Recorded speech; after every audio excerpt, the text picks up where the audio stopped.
Pues muy buenas noches, aquí estamos en Portavoces y volvemos a repetir un poco ya lo que ya he comentado en otros momentos de este programa, que lleva ya 2 capítulos, este es el tercero. Televisión Melilla, como ente público que es, está preparada para este año de política, de campaña, de campañas políticas que ya han comenzado, no hay que esperar al 2023, ya han comenzado. Entonces, siempre nos ocurre una cosa, una situación muy particular, que cuando llega la campaña en sí, en este caso en el mes de mayo, las semanas anteriores, la Junta Electoral de turno, pues constriñe mucho, limita mucho nuestra capacidad de movimiento, tema de horarios, tema de partidos, tema de capacidad de representación. Así que hemos decidido durante estos meses, aparte de los informativos que ven ustedes, aparte de las entrevistas y análisis que hacemos todas las mañanas, aparte de los debates del programa que dirige nuestra compañera Fausia Mohamed en el enfoque, y algún suplemento, algunos especiales, hemos decidido que nuestros representantes salgan en una serie de programas que estamos preparando para que ellos hablen y digan lo que tengan que decir. El año que viene, que está a la vuelta de la esquina, ya verán uno donde saldrán entrevistados los candidatos, incluyendo partidos que no tienen representación en la ciudad autónoma, y ahora estamos entrevistando a los portavoces. Y es que, para el que no lo sepa, un gobierno, una administración local, está formada por grupos de partidos, que en esta ocasión debo reconocer que ha sido singular, porque de entrada, por ejemplo, entrevistamos al señor Jesús Delgado Boy, que es diputado en Osquito, que en realidad no representa ningún grupo, pero bueno, lo hemos entrevistado como miembro de diputado en Osquito al tiempo que es presidente de Promesa. Luego entrevistamos al señor Da Costa, que es de Vox, que en realidad pertenece al grupo mixto, pero bueno, como entró como un partido que después se diluyó y quedó dividido y por tanto reducido, aun con todo hemos considerado que Vox tiene trascendencia política suficiente como para ser entrevistado, obviamente. Y hoy entrevistamos como portavoz, en este caso el grupo mixto, al presidente de la ciudad autónoma. Con lo cual, buenas noches, por cierto. Buenas noches. Con lo cual entenderá que es un poco complicado para nosotros los periodistas, los multipersonajes y características y responsabilidades que tienen todos ustedes. Por ejemplo, cuando entrevistamos a un consejero o consejera, suelen tener unos títulos de representación muy largas por aquello que ocurrió, que no podían haber viceconsejeros o que no podía haber consejeros o viceconsejeros que no fueran electos, con lo cual creó un cierto caos y, de hecho, seguirá creándolo hasta que no tengamos esa capacidad. Con lo cual, tengo delante a un presidente de ciudad autónoma que es miembro de un grupo o representante de un grupo. Sí. En cierto modo es usted y el señor Da Costa, como he comentado antes, pero bueno, le hemos puesto una cierta dualidad o singularidad. Es algo particular de esta administración, no digo gobierno, de esta administración tan singular que estamos teniendo en esta legislatura. Bueno, suele ocurrir, los grupos mixtos no se han inventado en Melilla, existen en todas las administraciones, en todos los parlamentos y en todos los ayuntamientos. Es decir, que no es nada novedoso. ¿Cuándo ocurre esto? Bueno, pues cuando, según las normas que tenemos, pues no se puede tener un grupo propio que, en el caso de Melilla, hace falta al menos dos concejales, 2 diputados en este caso. Y bueno, y como no solo tenía uno y Vox tuvo 2, luego se quedó con 1, pues ambos pertenecemos al grupo mixto y en este caso yo soy el portavoz porque soy el más antiguo, bueno, pues se decidió así. Y no hay mayor problema, Vox hace su política y el grupo mixto simplemente es una especie de ente administrativo, de local que se comparte una oficina y los medios económicos de personal pues al 50%. Y no ha habido ningún problema. En todo caso, es una situación singular, por lo tanto tenemos una pequeña curiosidad, quizás algunos espectadores no sepan cómo funciona. Cuando usted va a un consejo de administración, lo digo porque claro, es el presidente, y el presidente de per se ya tiene bastante trabajo para ser, ser para presidente. La ciudad autónoma, el trabajo interno del ayuntamiento, del Palacio de la Asamblea Autonómica, se forma por consejos de administración o comisiones. Comisiones. En este caso, los consejos son para las sociedades públicas. Las comisiones, las cuales pues así, los diputados discuten o no discuten, muchas veces ellos que en un pleno después incluso se reprochan, pues te comenté en la comisión, no sé qué, no sé cuánto. Ustedes, cuando estén en un consejo, perdón, una comisión, ¿cómo está? ¿Como presidente o miembro del grupo mixto? ¿Hay algún tipo de diferencia normativa en eso? No, vamos a ver, como presidente no, si voy como... Lo que hice yo con el diputado de Vox es repartir las comisiones. Es decir, yo voy a una y él va a otra. Evidentemente, por la cantidad de trabajo que hay, pues bueno, voy a las más importantes que me tocan. Cuando no es necesario, pues no voy. Pero voy como un diputado más, no como presidente, porque la comisión la preside un consejero el que preside la comisión y no tiene por qué ser incluso del mismo área, como ocurre de la consejería concreta. Por ejemplo, por poner un ejemplo, la Consejería de Presidencia y Administraciones Públicas, la consejera es Gloria Rojas, PSOE, y la preside Mohamed, que es de CPM. Es decir, se dan estas variaciones, ¿no? Bueno, forma parte de la normalidad. Al ser un gobierno donde hay 3 partidos y luego hay un grupo mixto, pues hay que repartirse las responsabilidades, pero no hay mayor problema. ¿Hay coincidencias en el momento del voto del grupo mixto? Digo, porque a veces Sí. está usted, a veces está el señor de Acosta. No, cuando va el señor de Acosta, vota lo que cree oportuno, y yo no me meto, y viceversa. Pues ya digo, no ha habido, hasta el momento, no ha habido ninguna disparidad reseñable, una relación cordial, no hay ningún problema. En esta especie de, no sé, situación particular, a nivel personal me refiero, como presidente, miembro de comisiones, antiguo miembro y presidente de Ciudadanos, actualmente un presidente técnicamente sin partido, ¿es una situación extraña? ¿Realmente pensaba usted cuando llegó a presidir, valga la redundancia, la ciudad autónoma, que se vería sin partido? Un partido que, por cierto, a nivel nacional acaba de reunirse ahora mismo y una especie de asamblea nacional bastante crítica, porque además creo que el núcleo cerrado también está roto, por lo que he leído. Sí, evidentemente yo no me esperaba esto y es una evidencia, está ahí, usted lo acaba de decir. La deriva que ha cogido Ciudadanos es una deriva totalmente fuera de lugar, sin ningún sentido, y algo de lo que algunos habíamos avisado, ¿no? Dentro de Ciudadanos hubo un sector crítico, que todavía existe, y lo que han hecho, pues bueno, el sector oficialista, por decirlo de alguna manera, ha ido mermando, quitando de en medio a distintos cargos institucionales para mermar ese sector crítico.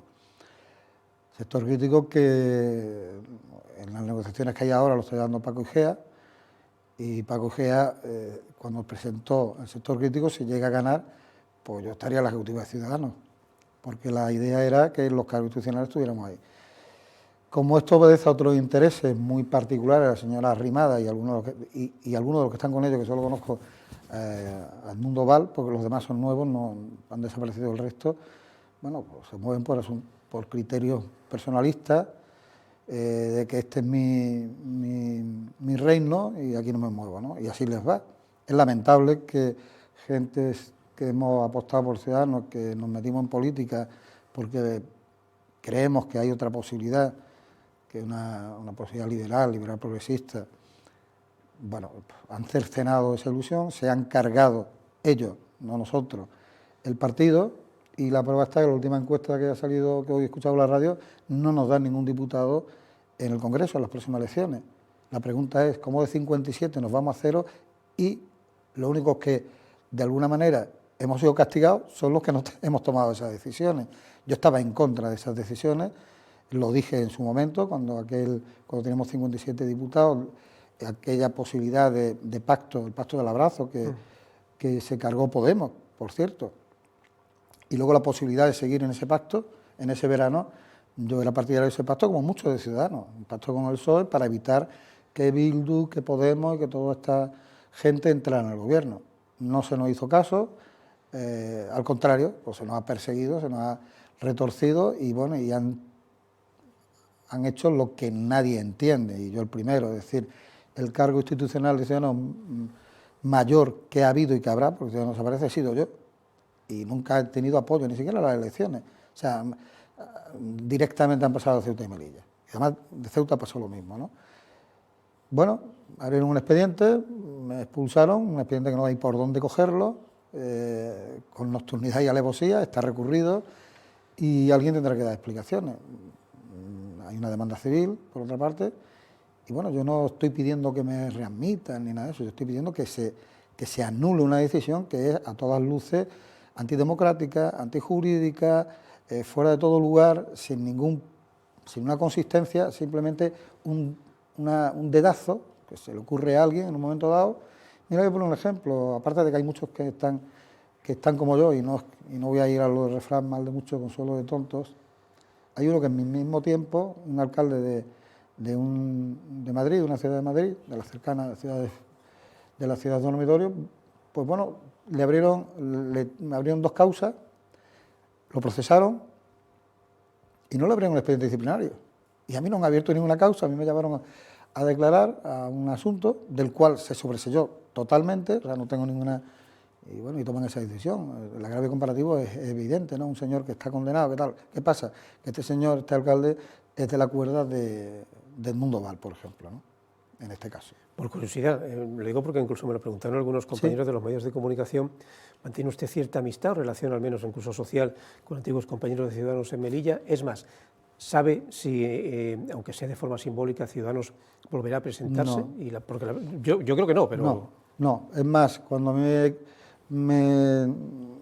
expulsan, lo lógico es hacer una gestora, por si alguien quiere. No hicieron gestora, no hicieron nada, simplemente cerraron la sede, después de 2 años que me costó que se abriera, se lo dieron todo y no preguntaron nada.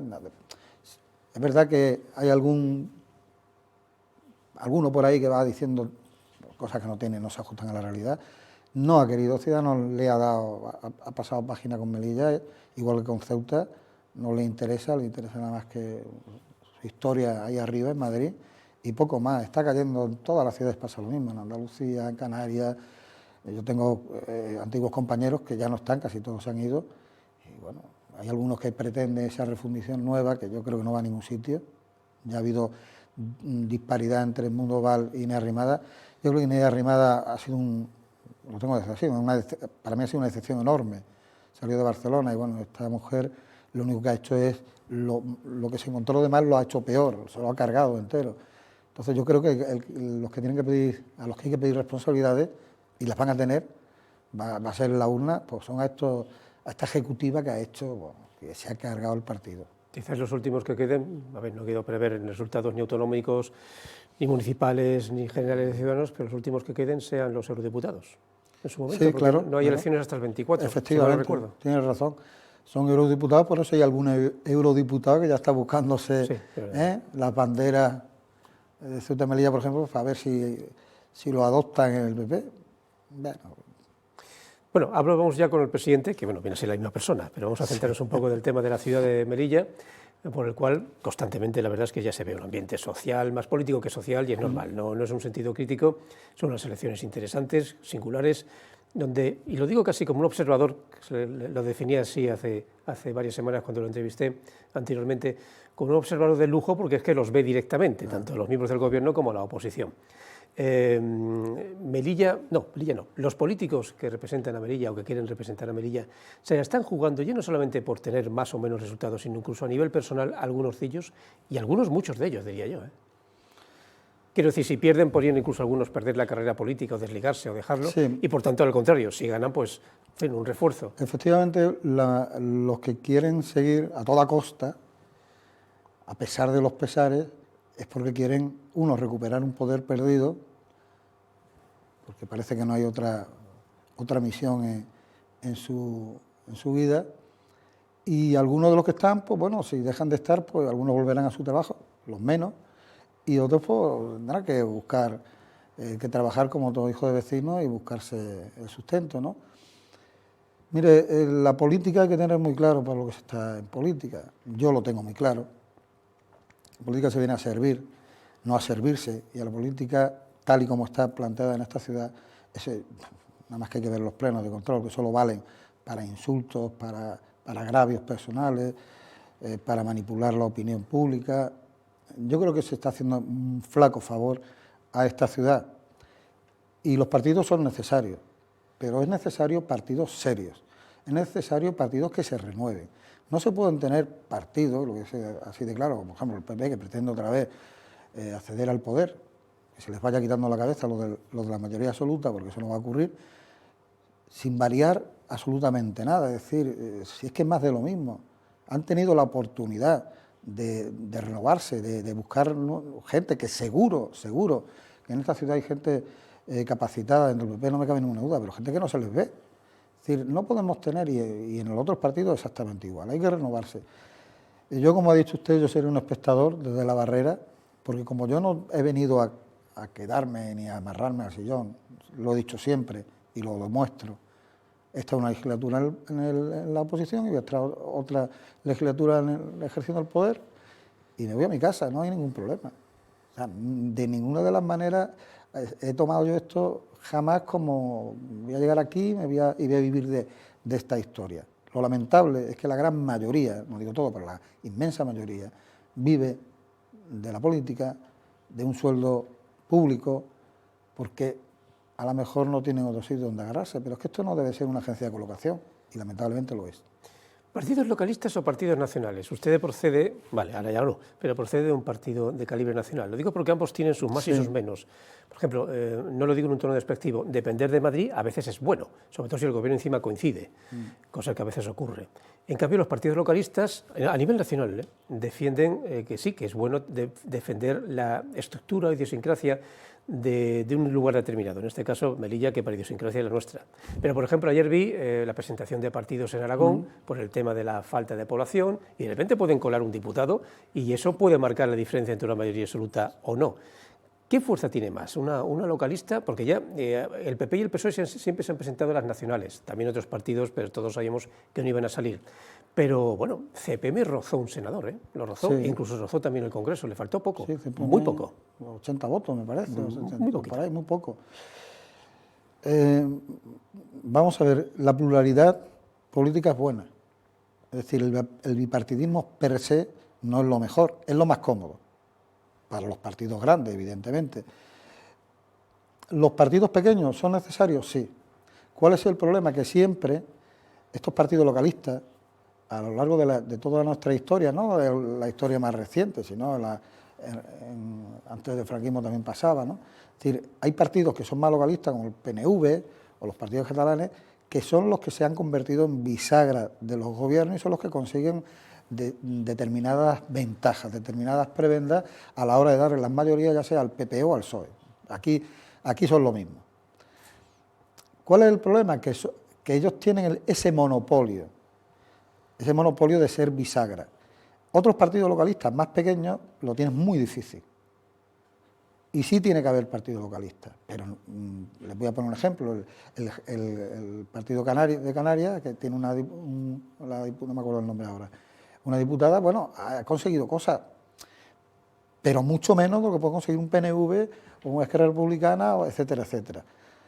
Es decir, yo creo que sí, que los localistas tienen que estar ahí, lo que pasa es que no puede convertirse el ser un partido localista en tener ventajas sobre otras regiones, otros territorios de España, ¿no? Es que juegan siempre al todo o nada. Claro. Si hay un partido con mayoría absoluta, PSOE o PP, prácticamente los localistas, sin importar el número de diputados, son olvidados y apartados. Exacto. Por el contrario, si no hay mayoría absoluta, importan muchísimo. Son mimados para que te den la mayoría. Es pura matemática. Eso todo tiene sus ventajas y sus inconvenientes. Quizá a lo mejor tenga que haber más partidos localistas para que se disperse un poco más el voto. Yo creo que estos partidos que se han juntado con la España despoblada, bueno, pues tienen su razón de ser, tienen sus reivindicaciones y tienen que hacerse oír. A mí no me parece en absoluto que eso esté mal.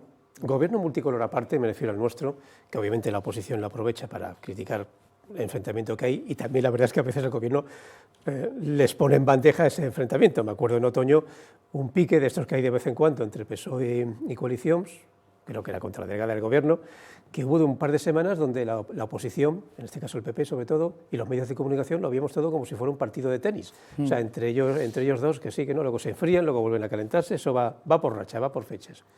Pero ciertamente este gobierno multicolor ha coincidido con un momento político internacional incluso, que es de película. O sea, lo escribes hace 4 años y nadie te cree. Un COVID, una plaga internacional como no se veía de hace un siglo, que no se acaba de ir todavía. Cuidado que tenemos al lado el puente de la Constitución y lo que pueda pasar. La guerra con Ucrania, una guerra aquí en Europa, de un país contra el otro que exporta gas y gasolina, con lo cual nos ha dejado a todos en una situación bastante apurada. Y todavía, como dice algún compañero, y esto todavía no ha acabado. Y en esto que, bueno, llega la situación de Melilla tan extraña. ¿Tiene usted la sensación que realmente este gobierno ha empezado a gobernar con cierta tranquilidad, con leyes, con normas, con presupuestos, con decretos, con lo que sea, casi pasado el Ecuador de la legislatura? Sí, a este gobierno le ha pasado de todo, como usted ha dicho. Es decir, a mí me parece poco serio, poco leal estar desde el minuto 1 criminalizando a este gobierno y concretamente a este presidente. Desde el minuto 1. Insultos, causas judiciales sin sentido que se pierden, pero que te provocan desajustes. Aquella famosa sentencia que me desarmó el gobierno entero, la pandemia, la guerra de Ucrania, como usted ha dicho, palos en las ruedas, todo lo necesario y más por parte del Partido Popular, erigiéndose ahora en los más legales, cuando han hecho lo que han hecho. Y nosotros nos encontramos con un gobierno con deudas millonarias. Tampoco parece que no hemos olvidado, y las hemos pagado. Deudas millonarias del Partido Popular. Y ahora dicen que es que pedimos crédito. Millonarios, muchos millones hemos tenido que pagar. Aquella famosa cuenta 413, está a cero. Y hemos conseguido hacer un plan estratégico con la participación de todo el mundo, incluso, y el único partido político que participa es el PP, y cuando hay que votarlo dice que no. Es decir, una incongruencia detrás de otra. A pesar de eso, el gobierno se ha hecho muchísimas cosas. Por ejemplo, nunca se había oído Melilla en Europa, se ha oído en este gobierno y se va a seguir oyendo. Han venido gente del Comité de Regiones, nunca habían venido. A Bruselas fui y me acompañó Luni Al-Mansuri, estuvimos viendo la sede. Ya le digo que sigue eso en pie. De hecho, lo voy a adelantar, mañana voy a Bruselas. Entre otras cuestiones, tengo una reunión con el embajador y tengo varias reuniones porque Melilla también va a salir de nuevo en el Pleno del Comité de Regiones y hay que estar allí. Y muchas acciones que se están llevando, que estoy llevando personalmente, porque tengo muy claro de que Melilla es España y es frontera sur de Europa. Y tengo muy claro que la seguridad jurídica de esta ciudad pasa por blindarnos jurídicamente, sea con modificaciones del estatuto, moviendo algunas normas que haya por ahí, y además imbricándonos, metiéndonos, participando mucho más en las instituciones europeas. Es muy difícil en poco tiempo hacer todo eso, pero al menos dejar preparado la base, el camino para los que vengan, el que sea, lo continúe, eso se va a hacer, de eso se está haciendo. Y bueno, y hemos conseguido cosas, a pesar de la pandemia, jamás en esta ciudad ha habido tanta cultura, actividades culturales y tantas actividades de deporte, ayer la maratón, jamás, nunca. Eso es vender Melilla, eso es promocionar Melilla. Tenemos un montón de hitos que nos han felicitado internacionalmente por hacer en plena pandemia aquellas pruebas de atletismo que se hicieron y de deportes, en fin, de las distintas actividades que se hizo de balonmano en la playa, de fútbol playa, etcétera. Es decir, eso ha sido un hito. Y eso también es hacer ciudad. El hospital que se va a acabar, en fin, el plan urbanístico que se está determinando, en fin, son muchas cosas las que están haciendo. Entonces no se puede decir que no hemos hecho nada, que hay disensiones, que hay pareceres distintos, que hay opiniones distintas, que hay, si quiere usted, pequeños rifirrafes o grandes, me da igual, es que es lo normal. Evidentemente en un gobierno monocolor, como tenía el señor Brodalli, no había ningún problema. Eso es muy fácil, gobernar con mayoría absoluta.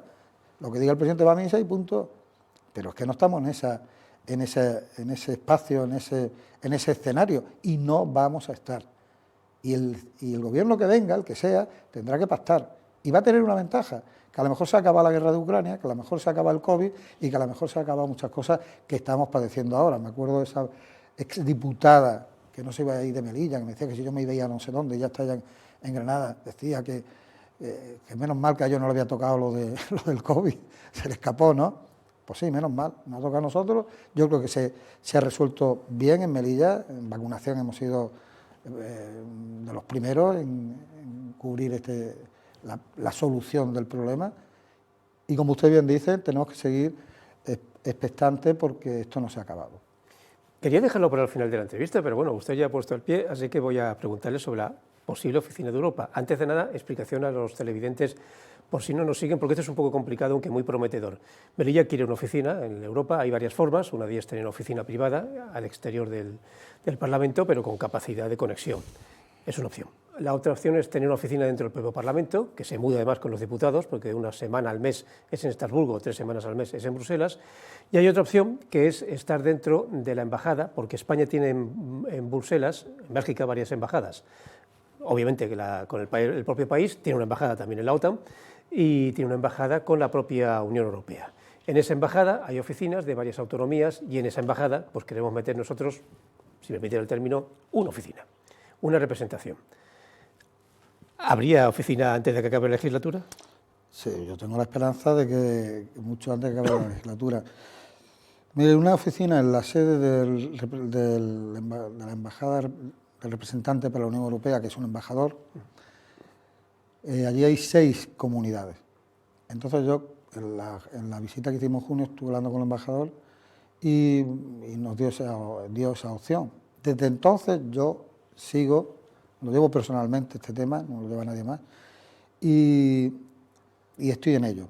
O sea, yo tuve contacto con el secretario de Estado para la Unión Europea, con el director del jefe de gabinete del secretario de Estado, con el propio ministro, y la última correspondencia fue hace 2 días que me pidieron un documento, se le envió. Ahora me han pedido de la Secretaría General Técnica de Asuntos Exteriores un informe, se le va a enviar, se está haciendo, y cuando se haga todo esto, pues, y le den el visto bueno, pues habrá que hacer un protocolo que se firmará, que firmaré con el ministro de Asuntos Exteriores o con el embajador en Bruselas, que habrá que firmarlo, de esa sede. Y una vez que se firme ese protocolo, se hace un convenio mediante el cual tendremos una oficina dentro de la REPER, de la representación de España en la Unión Europea, y por tanto representación de Melilla, por fin, en la Unión Europea. A nivel de legislatura, ha sido una legislatura con maximalismos, grandes ideas. Por ejemplo, se han pedido 2 préstamos para que los presupuestos sean amplios, este y el del año pasado, bueno, el de este año, que ahora ya está en activo, años fiscales. Se han presentado y hablado hasta el infinito de planes estratégicos, lo cual me parece bien que se hablen, y hay en principio uno en movimiento, o uno público, que se ha hecho público, que es el del Estado. Ahora bien, la oposición ha puesto una pega que, cuidado, es razonable desde el punto de vista administrativo, que es que los 300 y pico, 350 y pico millones de euros son para nosotros, a distribuir en no mucho tiempo, hablamos de creo que eran 5 o 6 años, pero no está ni siquiera en el papel. Y por papel me refiero a los presupuestos. ¿Cómo va a llegar ese dinero? Porque siempre queda roza un chirrío un poco cuando no está en un papelito. Siempre alguien te puede llegar y dice, pues como no estaba en el papel, pues como que lo quito. La ministra de Política Territorial estuvo en Melilla y le preguntaron eso y respondió que el dinero está. Es verdad que el periodo para desarrollar ese plan me parece que era hasta el 2026. Sí, es bastante corto, ¿eh? Sí. Lo que pasa es que son inversiones muy rápidas, algunas incluso terminan en diciembre, algunas que ya se han iniciado.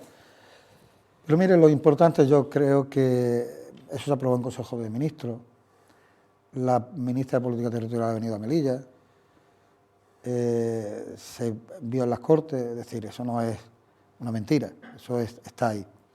El plan concretamente nos lo enviaron. Es verdad que si nos ponemos a ver el plan, seguro que le sacamos algún pero, seguro, como todo, es normal, nada es perfecto.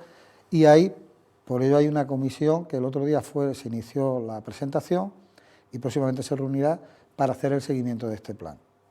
Es más, se hizo cuando estuvo la ministra, yo lo hablé concretamente con ella, de meter en el plan toda la cuestión de transporte, porque yo consideramos mucha gente de que es muy necesario abordar ese tema en ese plan, que me refiero a las comunicaciones marítimas y aéreas, de darle una vuelta, una pensada, porque no podemos seguir así. Es decir, yo a la ministra le digo, mira, ministra, es que si no comunicamos la ciudad por avión o por barco, pero sobre todo por avión, de forma que pueda venir la gente, que sea con precio asequible, accesible, no hacemos nada. Entonces hay que romper, lo llevo diciendo esto desde que estaba en la oposición, con el monopolio de Air Nostrum.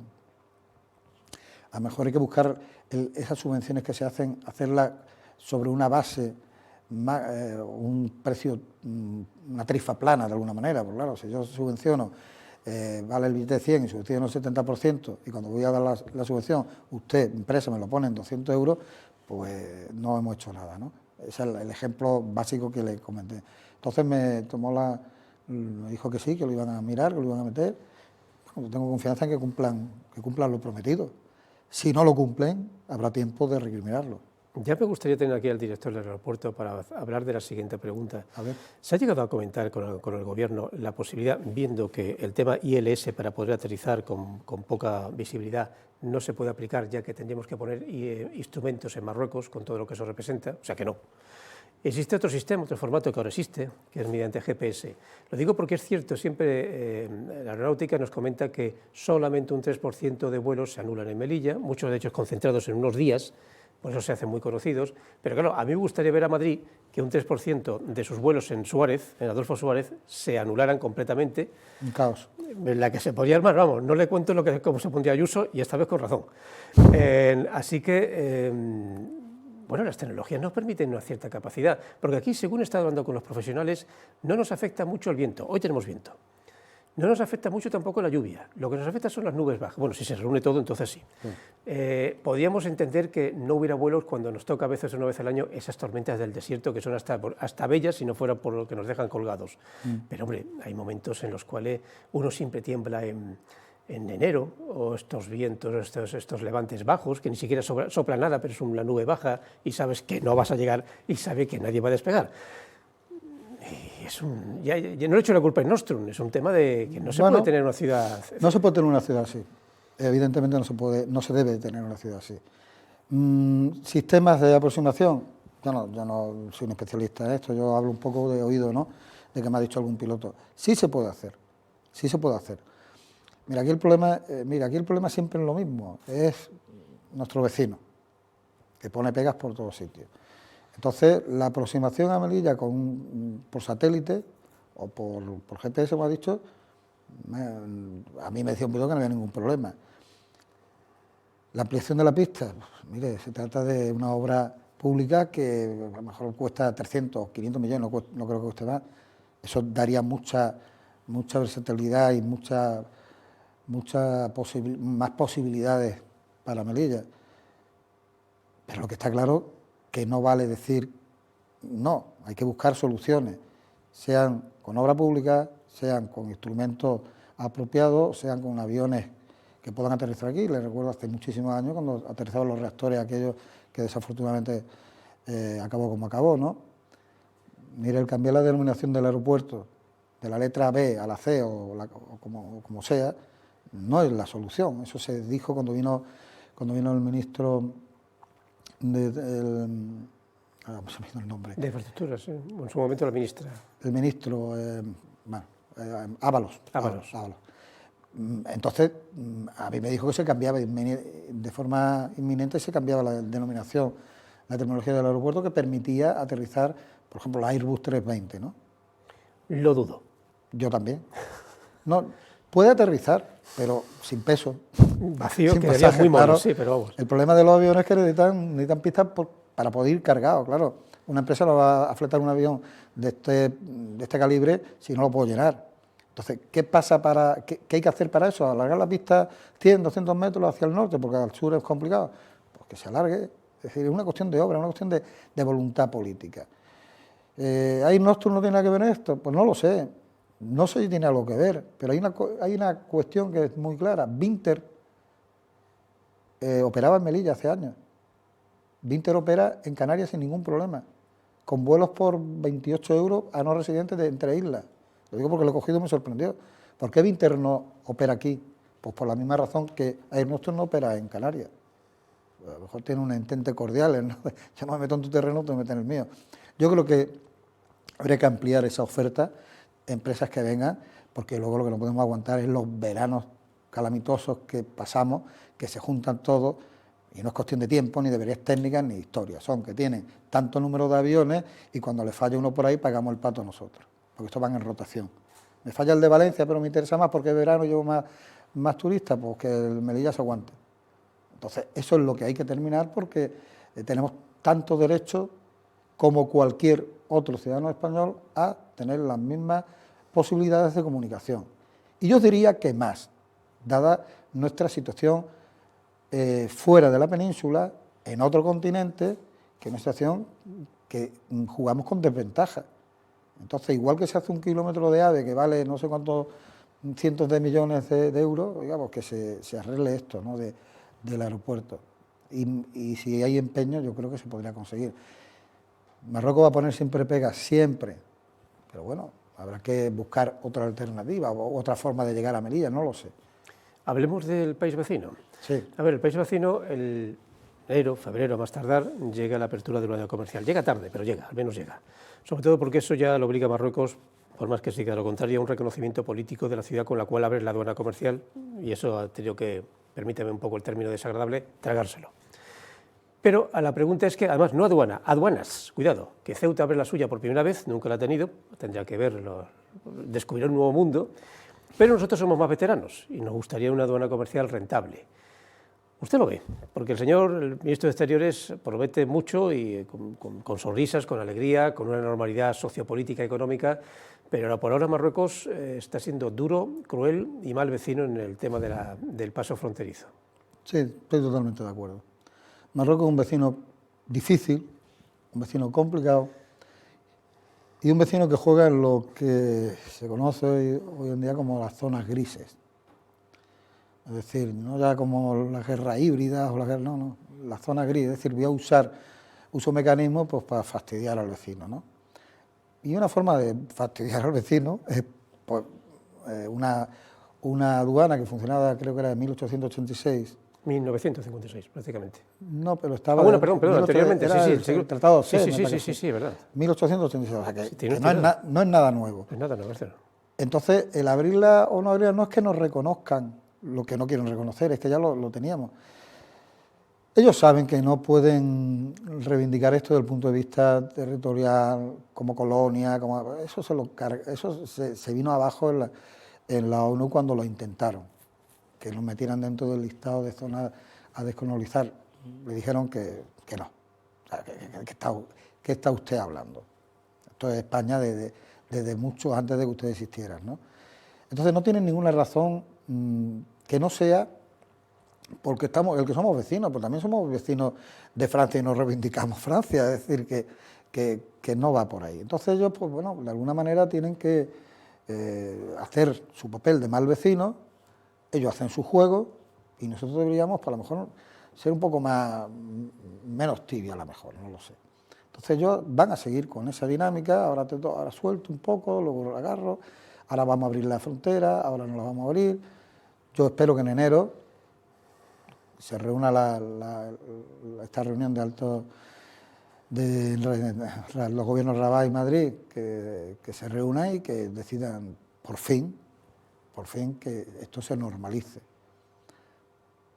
Yo como Santo Tomás, hasta que no lo vea, no le doy crédito y a ver cómo se abre. Lo que no puede ser es que sea con cuentagota y lo que no puede ser es que esté asfixiando a tu vecino y encima pidiendo a tu vecino de todo. Te lleva prebendas de Europa, te lleva prebendas... Claro, por eso yo digo que hay que estar en Europa sí o sí, porque Europa tiene muchos tratados con Marruecos, gracias a que es un cliente también, o de alguna manera España presentó a Marruecos en las instituciones europeas, como un vecino al que había que cuidar y demás. Bien, si las relaciones tienen que ser, las relaciones bilaterales transfronterizas deben y es conveniente que existan. Pero en toda relación bilateral hay dos partes y tiene que haber un componente de reciprocidad y de respeto. Si no existe esto, vamos muy mal. Entonces, para conseguir esto, pues necesitamos de diplomacia, es lenta, es verdad, la diplomacia es lenta, y además a lo mejor es que tiene que ser lenta, pero necesitamos un empuje por parte también de Europa. Por eso es muy importante estar en el Comité de Regiones, que no estamos, yo lo he pedido ya un par de veces, por eso esa es una de las razones del viaje, el Comité de Regiones hay que insistir, y en otras, en el COREPER, en fin, en distintas instituciones que han estado paradas, que nadie se ha molestado en pedirla, en pedir, oiga, que queremos estar ahí. El 2025, el Comité de Regiones, que es muy importante, es una institución muy importante. Todo lo que va al Parlamento Europeo es informado necesariamente por el Comité de Regiones. Ahí están todas las regiones de Europa. Bueno, pues hagamos de Melilla, que además, pero eso depende del Gobierno de España en este caso. El que hay, del que vendrá o del que ha habido, que es a través de la Federación de Provincias y Municipios, tienen que darnos un sillón en ese comité. Yo se lo pedí a Abel Caballero por escrito en junio, lo hablé con él en la conferencia de presidentes de La Palma, me dijo que iba a echar una mano, pero bueno, la próxima vez que se determine cuáles son los miembros representados en el Comité de Regiones va a ser el año 25, pero hay que prepararse antes. Todas las comunidades tienen representación. Hay 17 representantes y sus suplentes en el Comité de Regiones, 1 por comunidad y 4 de la Federación de Municipios. Entonces, o se queda en vez de en 4, en 2, y le da 1 para Melilla y otro para Ceuta, o 1 para los 2, por el caso que tengamos representación. Ese es el planteamiento que yo le hacía a Abel Caballero. Entonces, vamos a ver cómo acaba. Yo, hasta que termine mi legislatura, voy a estar insistiendo en este tema. Y el que venga, que siga. El año que viene, posiblemente, se abra el nuevo hospital universitario. Lo digo porque es un cuento, es que ya ni me acuerdo cuando vino Pino Zapatero y lo prometió. No, pero no hablo del hospital, sino lo pongo como ejemplo, en cierto modo, como balanza de un nuevo proyecto que está infográficamente, hay una especie de presupuesto ya inicial, no poco, que es el campus universitario. Sí. Ya hemos visto cómo quedaría incluso visualmente y sabemos dónde estaría instalado. Evidentemente el desarrollo final llevaría un tiempo, tampoco tanto, unos 10 años, pero una primera piedra para ver unas primeras facultades no necesariamente se tardaría tanto, posiblemente incluso la mitad de tiempo. Entiendo que lo ve necesario, de hecho es una de las pocas coincidencias que entre todas las fuerzas políticas, pero lo ve pronto materialmente. El año que viene o el año siguiente, estuviera quien estuviera, podría haber una primera piedra de ese campus. Yo creo que sí. Yo soy optimista en este sentido, además les voy a decir que hay conversaciones con Defensa por los terrenos. El otro día tuve una reunión con el consejero de Infraestructura y con el general que lleva esto, una videoconferencia, porque iba a venir a Melilla, pero no pudo venir. Bueno, y había unas parcelas de esa zona que usted está refiriendo, que había que no la daban, si la pagaban, en fin, había que hacer una serie de historias y estamos en ello, de tal manera que parte de ese dinero que viene del plan del Gobierno para Ceuta y Melilla se le diera a Defensa y nos cediera ese terreno, ¿no? Un parte de ese terreno que valdría para esto precisamente. Es decir, estamos en ello, somos constantes, deseamos que se haga, pero claro, son ministerios distintos, son mucho papeleo, mucho ponerse de acuerdo, pero nosotros estamos poniendo, de hecho le dijimos al general que lo que esté en nuestra mano, que lo dé por hecho, ¿no? Que no va a haber ningún problema. Y tenemos mucho interés en que se haga porque es necesario tener un campus universitario, es necesario aprovechar ese hospital universitario con todo lo que tiene delante, todas esas instalaciones militares, reconvertirla en un espacio universitario, en un campus de verdad, en una zona como el Real, que lo tiene al lado, que tiene servicios de todo tipo, comunicado bien con el aeropuerto, con el centro de la ciudad. Yo creo que es un sitio perfecto para tener un campus como se merece Melilla. Y ya pregunto, como última pregunta, a Eduardo de Castro, entiendo que el año que viene ya lo deja. Lo digo porque muchos de ustedes, muchos espectadores lo conocen como presidente, pero usted lleva ya un curso político en su historia a su espalda ya muy amplia, de muchos años. Cuando acabe este gobierno, ¿se retira? Sí. ¿Se retira? De la política, sí. Bueno, siempre y cuando no se aplique esa teoría que tenemos usted y yo, de que no haya mayoría absoluta y un conocido nuestro aplique una denuncia pertinente que le haga usted presidente en funciones durante bastante tiempo. Bueno, yo mientras tenga que estar con la responsabilidad no voy a dejar mi responsabilidad. Aunque a algunos le hubiera gustado que hace 2 años, hace 4, bueno, 4 no, casi lo hubiese dejado, pero no. O sea, yo me comprometo a hacer, y a pesar de los pesares y de que no es nada de cómodo ni nada gratificante, yo cumplo mi palabra, y mi palabra es una legislatura, y cuando la cumpla, pues se acabó. Bueno, pues veremos si dentro de unos meses, dependiendo de los resultados y de las negociaciones a posteriori de esos resultados, entrevistamos aquí al presidente en funciones, Eduardo de Castro, durante cuánto tiempo. Yo espero que, ya que lo dice, espero que la próxima... Sé que es complicado, me voy a mojar, pero le pido, yo como no sé si volver a Ciudadanos, si me aceptará ahora cuando, si dan por nulo el expediente, tengo esperanza que sí, pero lo que sí me diría, porque ya se va volviendo a elecciones, como ha dicho usted antes, a campaña, yo pediría que la campaña baje esa agresividad que hay en política, porque eso no conduce a nada bueno. Y es más, al ciudadano lo aburre. El ciudadano está cansado de problemas, el ciudadano está cansado de peleas, y lo único que se consigue con eso es enfadar al ciudadano y que se quede en su casa. Yo creo que hay que cada uno haga su campaña, que cada uno venda su producto, pero no a costa de criminalizar, de poner zancadillas, de insultar. No pasa solo en Melilla, no es que seamos lo único que pasa en muchos sitios, desgraciadamente. Yo creo que la política tiene que volver a un cauce más normalizado y cada uno tiene su mensaje y bueno, y ya está, y vender eso, un poquito de educación, un poquito de saber estar y que bueno, que no tengamos una campaña cruenta y llena de obstáculos, que sea lo mejor posible. Con ese mensaje nos quedamos, en este caso Eduardo de Castro, atención, vuelvo a indicarlo, miembro del Grupo Mixto, porque técnicamente vienen aquí representando a sus grupos, aunque sea presidente de Ciudad Autónoma, y con el mensaje que les dije al principio, en el aspecto de que Televisión Melilla, dentro de nuestra responsabilidad pública, y intentando evitar un poquito de truco, antes de que llegue la Junta Electoral y nos diga tiempos, formas, quién no sale y cómo sale y todas esas cosas, pues vamos a intentar en estos meses que nuestra clase política, porque es su momento, salgan cuanto antes, de forma singular o de forma grupal, como en otros programas. Así que despedimos a Eduardo de Castro, muchísimas gracias por esta presencia. A ustedes, como siempre. Y nosotros nos vemos la próxima semana aquí en Portavoces.